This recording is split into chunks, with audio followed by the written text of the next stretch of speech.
Troisième et dernière partie de l'Africa Newsroom. Nous sommes toujours en compagnie de nos éditorialistes Malika Jean-Marie Bitomo et Daoud Attal. La 102e session des ministres du groupe ACP Afrique, Caraïbes, Pacifique s'est achevée à Bruxelles, en Belgique. Les États membres ont été appelés à se prononcer sur des questions institutionnelles relatives à l'avenir de l'organisation, mais aussi sur des thématiques en préparation à la COP 21. Reportage de notre envoyé spécial, Paul de Singoué. La session est ordinaire et consacrée à l'adoption du rapport financier de l'ACP, le groupe des États d'Afrique, des Caraïbes et du Pacifique. Mais ce sont les questions environnementales qui sont au centre des débats. Ici, on prépare surtout la COP 21, prévue du 30 novembre au 11 décembre à Paris. Nous sommes l'habitat naturel des petits États insulaires en développement et des pays à littoral qui sont soumis à des menaces tout aussi grandes que les petites îles en développement. Notre objectif est d'aller là-bas en tant que pays partageant le même sens de l'urgence. Malheureusement, nous ne sommes pas pour grand-chose dans la situation actuelle. Mais malgré cela, le Premier ministre de Fidji, par exemple, l'a rappelé aujourd'hui, malgré le fait que Fidji ne représente que 0,0008% des émissions, Fidji s'est engagé à ce que, dans une région très proche, il n'utilise que 1% d'énergie fossile. Donc nous sommes dans une logique où nous disons nous ne sommes pour rien dans la situation, mais nous devons y contribuer. Nous appelons ceux qui sont les fauteurs de la situation actuelle à vraiment s'engager pour que la décision de Paris soit une décision contraignante pour chacun. Le groupe ACP compte 79 membres, parmi lesquels de nombreux pays côtiers insulaires. Du coup, la lutte contre le changement climatique est l'une des priorités de cette institution. Ces revendications sont ciblées et visent à réduire considérablement les émissions de gaz à effet de serre avec un objectif à la clé, préserver ses États membres des effets du changement climatique. La lutte contre le changement climatique, qui est notre objectif principal, comme nous allons rentrer dans la conférence de Paris. Et pour nous, les ACP, on insiste sur la nécessité d'avoir un accord qui est légalement contraignant et qui est basé sur les principes des droits humains internationaux. Et nous sommes en train de pousser aussi pour qu'il n'y ait pas une augmentation de plus de 1,5%. Aussi. C'est très important pour le groupe des ACP. Le 8e sommet des chefs d'État et de gouvernement ACP se tiendra du 30 mai au 1er juin 2016 en Papouasie-Nouvelle-Guinée. Il aura pour objectif de fixer les modalités de la transformation du groupe ACP qui pourra alors devenir une organisation internationale. Daouda, que les pays du groupe ACP aient des propositions communes à défendre au moment de la COP 21, c'est important. Oui, c'est important de s'associer, en tout cas les pays africains. Maintenant, les pays ACP, il faut savoir que c'est un terme qu'utilise beaucoup l'Union européenne, puisque l'Union européenne, dans ses instruments de coopération, distingue les pays qui sont en Amérique latine, en Afrique et en Asie. Donc, quand on dit ACP, c'est vraiment l'instrument sur lequel se base la coopération avec l'Union européenne. Donc, je ne sais pas si vraiment Bruxelles, c'est le lieu pour que les Africains s'associent et parlent d'une seule et même voix. Bon, c'est une discussion parallèle, il faut le prendre comme ça. Maintenant, les échanges existent depuis longtemps et je ne pense pas que l'Union européenne parle d'une seule et même voix au niveau de la COP 21. Donc chaque pays vient avec ses ambitions, avec ses propositions, la France, la Grande-Bretagne, etc. Là, on a les pays ACP qui se retrouvent à Bruxelles pour parler avec l'Union européenne sur les questions climatiques. J'espère simplement qu'il n'y aura pas de télescopage entre les différentes négociations parallèles qui sont entamées depuis longtemps avec un seul représentant d'ailleurs de l'Afrique et ce qui a été discuté à Bruxelles.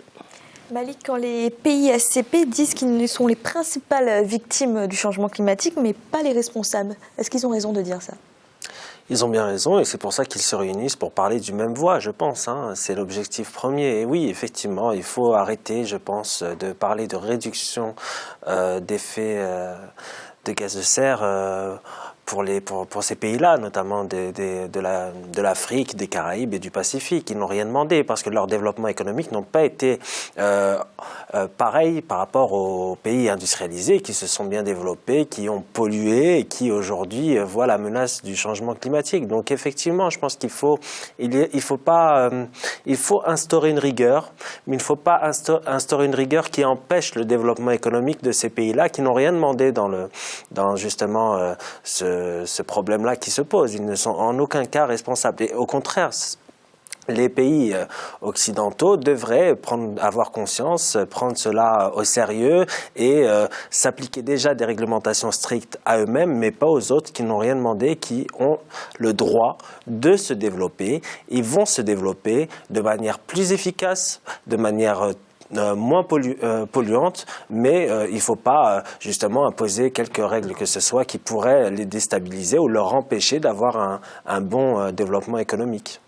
Jean-Marie, les pays du groupe ACP, pendant cette session, se sont aussi penchés sur leur avenir. Est-ce que c'est une organisation qui doit évoluer ? Je veux dire, si les ACP se penchent sur leur avenir, sur une problématique comme celle qui est posée là concernant, si vous voulez, l'environnement, le climat, il est tout à fait logique qu'ils puissent se mettre ensemble pour trouver un terrain d'entente et parler éventuellement, comme Daouda disait tout à l'heure, d'une même voix. Mais je suivrai là-dessus le discours de Malik de tout à l'heure, à savoir qu'il y a un principe qui est simple en économie. Vous avez l'économiste Arthur Pigou qui avait déjà posé sur la table ces questions d'environnement. Des faits de serre qui vous disaient qu'on s'assoit tout simplement sur un principe simple qui doit être appliqué en économie internationale, c'est le principe du pollueur-payeur, tout simplement. Donc maintenant, si on se situe sur ce terrain-là, les choses sont complètement différentes. Moi, je dis que la présence des pays africains, c'est-à-dire à cette conférence-là, c'est tout simplement pour essayer de prendre de l'expérience, voire essayer d'éviter les pratiques polluantes qui ont été mises en place dans les économies occidentales, comme le disait Malik là tout à l'heure. Et je pense que c'est, en principe, de mon point de vue, l'Afrique devrait assister, si vous voulez, à cette COP21-là en tant qu'observateur, tout simplement, puisque l'Afrique est tout simplement victime.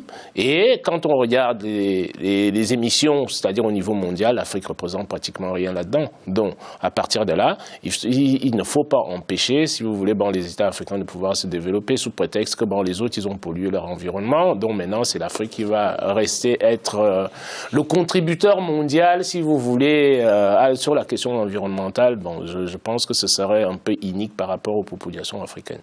Merci. Dans l'actualité également, au Cameroun, l'aéroport international de Douala va subir des travaux de modernisation, une rénovation d'un coût de 15 milliards de francs CFA. Pendant ces travaux, c'est l'aéroport de Yaoundé qui prendra le relais. Deogracias Podo. Au mois de mars 2016, l'aéroport international de Douala, la capitale économique du Cameroun, sera fermé pour cause de travaux de réfection de l'aire de stationnement des aéronefs et de la piste d'atterrissage.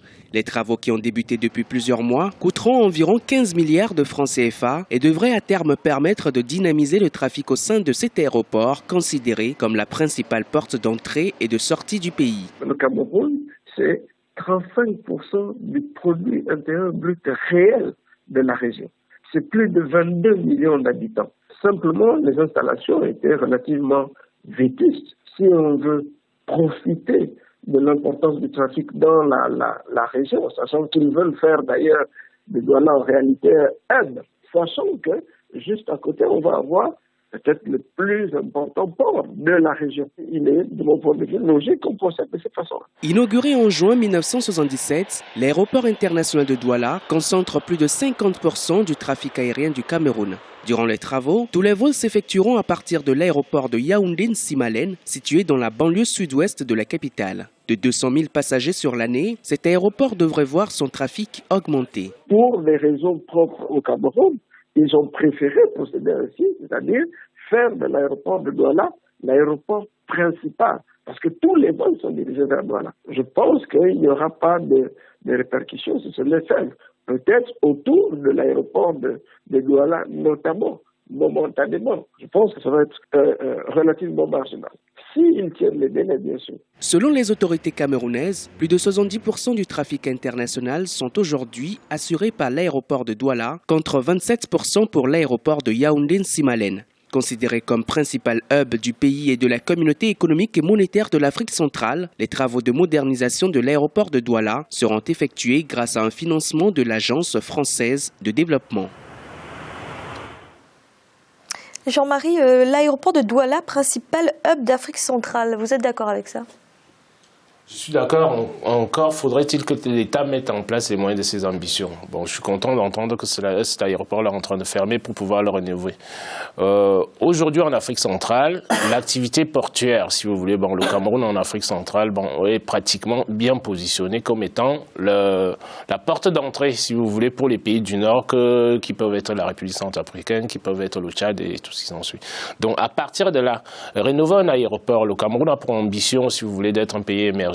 Un pays émergent, si vous voulez, est fait, c'est-à-dire pour attirer des investisseurs. Quand vous avez des infrastructures aéroportuaires qui sont performantes, parce que non seulement, il ne faut pas uniquement regarder les aéroports, vous savez très très bien que dans le monde entier aujourd'hui, vous avez des critères internationaux qui sont fisqués par aéroport et les États gagnent là-dessus.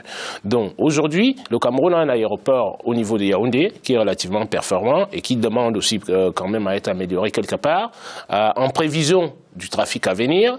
Donc, à partir de là, les travaux qui sont entrepris aujourd'hui, c'est-à-dire chaque économie africaine maintenant doit se positionner, c'est-à-dire cette problématique du transport aérien, là, on en a souvent parlé ici. Là, vous avez ici là un magazine de la Maison qui a fait, le dernier numéro qui parle du défi aérien en Afrique.